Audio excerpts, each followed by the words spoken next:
Minas comemora o Dia Nacional dos Surdos. E na série especial sobre as eleições municipais, você confere a entrevista com o candidato do PT, Patrus Ananias. Começa agora o Espaço PUC, você por dentro do que acontece na universidade.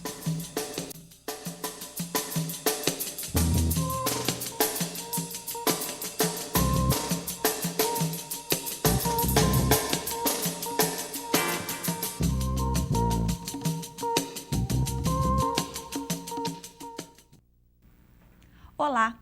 Amanhã, dia 3 de outubro, será celebrada a missa de 1 ano de falecimento do ex-reitor da PUC Minas, Padre Geraldo Magela. A celebração será às 6 horas da tarde, na capela da PUC Minas, campus Coração Eucarístico. O curso de Comunicação Assistiva Libras e Braille da PUC Minas realizou pela 4ª vez o encontro comemorativo ao Dia Nacional dos Surdos. Fabrício Lima é quem traz informações sobre o evento. Veja só. Aqui no 4º encontro comemorativo pelo Dia Nacional dos Surdos, converso com o diretor regional da Federação de Educação e Integração dos Surdos, Marcos Antônio de Souza Júnior. Marcos, qual é o objetivo do evento? O evento de hoje tem o objetivo de disseminar a importância do movimento bilíngue. E esse movimento bilíngue é o quê? Já foi criada há muitos anos atrás e começando através da pesquisa juntamente com a comunidade surda, mostrando a importância de quê? De que a criança surda adquira a língua de sinais desde o começo, não somente na escola, mas quando ela entrar na escola ela já tem compreensão dessa língua. E também que na escola seja ensinada essa língua e que ela possa ter a oportunidade de aprender o português como língua escrita. E como anda a educação bilíngue no Brasil e em Minas Gerais? Olha, hoje no Brasil, nós temos ainda algumas escolas bilíngues. Tem em São Paulo, tem no Sul também. Já tem escolas bilíngues, mas em Minas ainda não tem. Nós usamos o modelo lá de São Paulo, que é o quê? Do Sul também. É um modelo muito bom, que ajuda o desenvolvimento da criança surda, para que ela possa ter um aprendizado muito melhor. Mas temos alguns problemas no ensino da criança surda, porque ela está dentro de uma escola que precisa ser bilíngue e ainda não tem esse acesso. Mas nós estamos nesse desenvolvimento para que esse modelo possa ser disseminado aqui em Minas. Então, este seminário está tentando informar isso, mostrar essa importância da educação bilíngue, do desenvolvimento da criança surda. E o entrevistado de hoje da série especial sobre as eleições 2012 é o candidato do PT à Prefeitura de Belo Horizonte, Patrus Ananias. Durante a conversa, ele falou sobre o transporte urbano, a militância dos jovens e o meio passe estudantil. Confira agora a entrevista completa feita por Raquel Andreto. A entrevista de hoje é com o candidato Patrus Ananias, que deixou a prefeitura há 12 anos e está tentando voltar ao cargo nessas eleições. Bem-vindo ao programa, Patrus. Primeira questão que eu queria tratar com o senhor é sobre o trem urbano de BH, que vive de promessas há 25 anos. A criação da linha 2, Santa Teresa Barreiro, e a linha 3, Savassi Pampulha, nunca chegaram a ter as obras concluídas, apesar de investimentos aplicados. Os custos dos empreendimentos estão divididos entre o Estado, município, União e iniciativa privada. Cada quilômetro construído custa em torno de 96 milhões. Pelo que se sabe, não se faltaram recursos nem tempo para a conclusão das obras.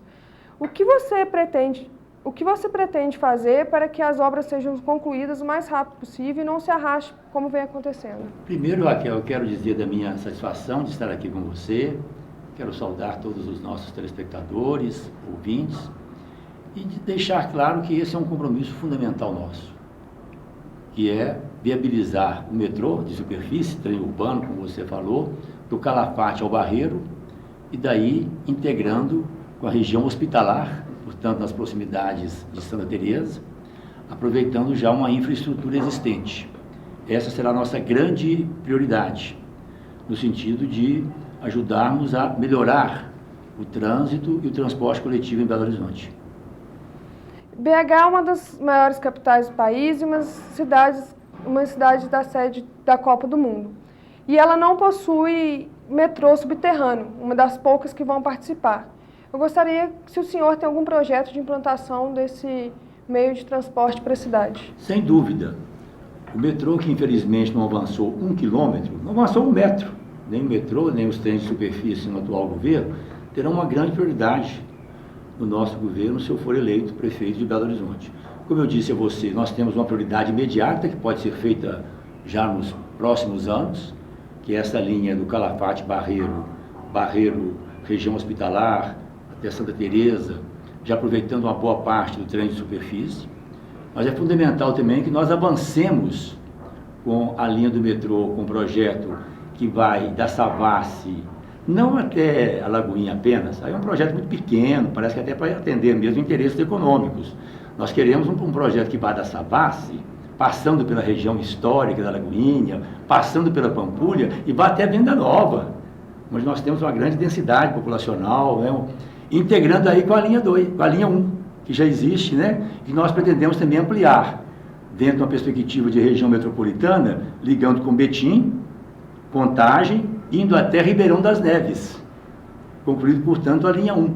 E é claro que numa visão de futuro, para Belo Horizonte, para a região metropolitana, nós temos também que pensar uma linha de metrô até Confins, para facilitar o acesso a Belo Horizonte e a cidade realizar a sua vocação de ser um centro de turismo, de eventos, de negócios e de convenções. Em relação à BH Trans, você tem alguma medida no governo que você vai fazer, realizar alguma coisa com ela? É importante lembrar, Raquel, que a BH Trans foi implantada, não criada, mas foi implantada efetivamente quando eu fui prefeito de Belo Horizonte e prestou grande serviço à cidade. Nós vamos fazer isso novamente.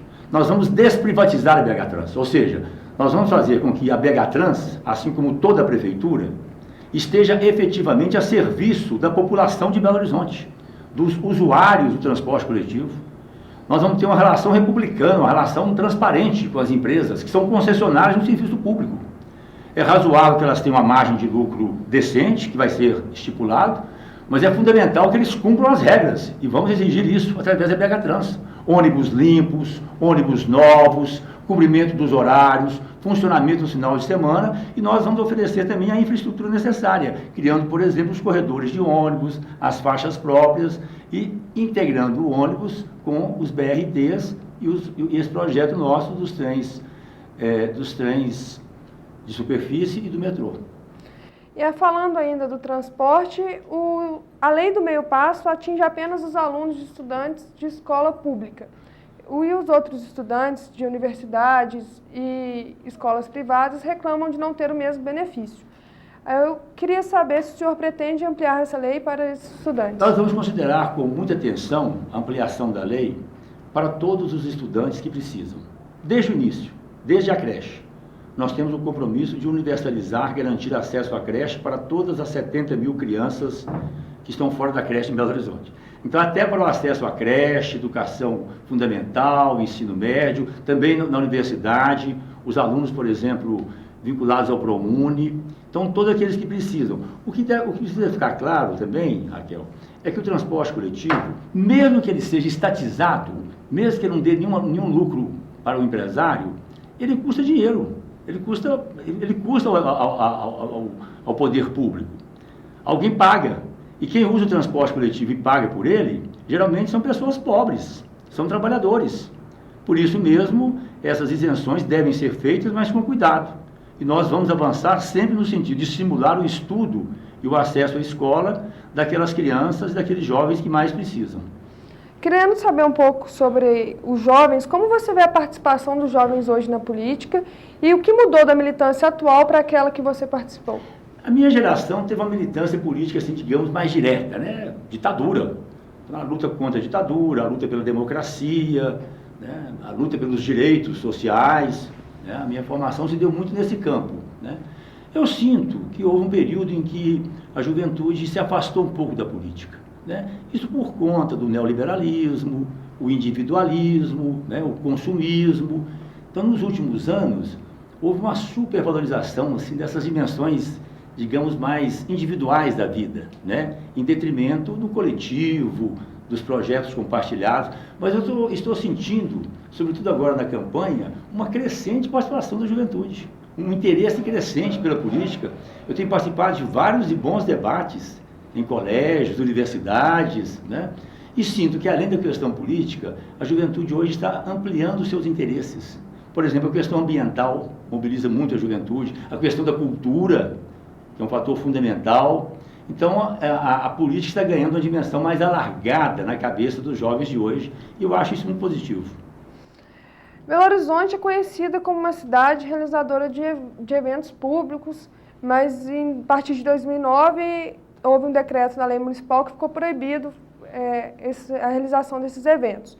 Há um ano, o vereador Arnaldo Godoy, do PT, conseguiu a aprovação da Câmara Municipal da promulgação da lei, que garante o uso dos espaços públicos de forma gratuita, com algumas restrições de pessoas e horários. Caso eleito, como essa questão vai ser tratada? Essa é uma questão fundamental para nós. A primeira coisa que eu vou fazer vai ser revogar todas as normas que restringem o uso dos espaços públicos. Na minha concepção democrática de cidade, os espaços públicos, as praças, os parques, os jardins, as calçadas, as vias públicas, pertencem ao povo. E nós queremos que as pessoas estejam cada vez mais na cidade. A cidade é o espaço do encontro, da convivência entre as pessoas. Além dessa dimensão, Belo Horizonte tem uma grande vocação cultural. É um grande centro produtor de cultura. Isso tem a ver com a economia, com desenvolvimento econômico, inclusão social, geração de renda, e tem a ver também com a inclusão dos jovens. E nós sabemos que a cultura, junto com o esporte, que também pressupõe espaços públicos, né, e junto com o acesso às tecnologias, à internet, são instrumentos muito fortes para nós combatermos a droga, para nós combatermos a violência. Então, o uso dos espaços públicos e todo o apoio às manifestações culturais terão uma prioridade absoluta no nosso governo. E para encerrar, para realizar todas as promessas, você vai depender da legislação municipal. Só que os números mostram que qualquer prefeito que for eleito agora vai enfrentar uma maior oposição que havia acontecido nos outros anos. E aí, apenas 11 nomes de apoio ao senhor, muito aquém das 28 vagas que os partidos aliados à oposição poderão conquistar. Como você pretende trabalhar com essa oposição, considerando que para governar é necessário o apoio daqueles que legislam e estão mais próximos das demandas populares? Primeiro, Raquel, nós não temos ainda a Câmara, né? Os vereadores, as vereadoras vão ser eleitos também no dia 7 de outubro. Então, não sabemos ainda qual será a composição da Câmara. Eu tenho uma grande experiência legislativa.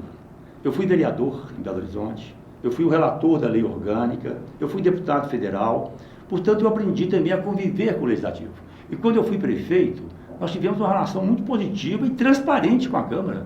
Conseguimos, inclusive, aprovar, sem nenhuma concessão ética, moral, o plano diretor da cidade. Conseguimos 25 em 37 votos. Então, o primeiro compromisso nosso é ter uma relação de diálogo com a Câmara, respeitar a Câmara, estimulá-la a cumprir bem as suas funções de fiscalização, de legislação e de interlocução com a sociedade, com os movimentos sociais. Agora, ao lado da Câmara, nós vamos buscar também a participação da sociedade. Assim como nós implantamos o orçamento participativo, nós vamos implantar o planejamento participativo, né, que prepara o orçamento. Vamos discutir com a população as leis que condicionam o orçamento, como o plano plurianual, a lei de diretrizes orçamentárias. Vamos fazer conferências, como por exemplo a Conferência de Desenvolvimento Urbano. E nesse sentido nós pretendemos criar uma relação de diálogo com a Câmara, mas também da Câmara com a sociedade civil e com os movimentos sociais em Belo Horizonte. Muito obrigada pela sua participação, Patrus. Muito obrigado a você também. Um abraço para todos os nossos ouvintes e telespectadores. Voltamos no estúdio. Obrigada, Raquel. E você, o que achou da entrevista? Mande a sua opinião e o seu comentário pelo e-mail da PUC TV, espaçopuc@pucminas.br ou pelas nossas redes sociais. Esta edição do Espaço PUC fica por aqui. O nosso próximo encontro é amanhã, às 5h30 da tarde. Quem vai falar sobre algumas de suas propostas de governo é a candidata do PSTU, Vanessa Portugal. Não vá perder, hein? É às 5h30 da tarde e eu espero por você. Até lá!